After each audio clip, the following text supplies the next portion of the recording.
How to normalize audio loudness in Audacity. To begin, I added two audio tracks, one is a mono track and another is a stereo.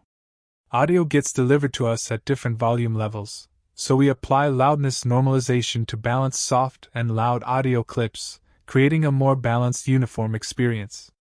Double-click on the mono audio to select it. Now go to Effect menu, Volume and Compression, and select Loudness Normalization. Set Normalize to perceived loudness, and because my audio is mono, set the LUFS to -19 and click OK. Once upon a time, there was a girl named Mia. Now select the stereo track and open up Loudness Normalization effect.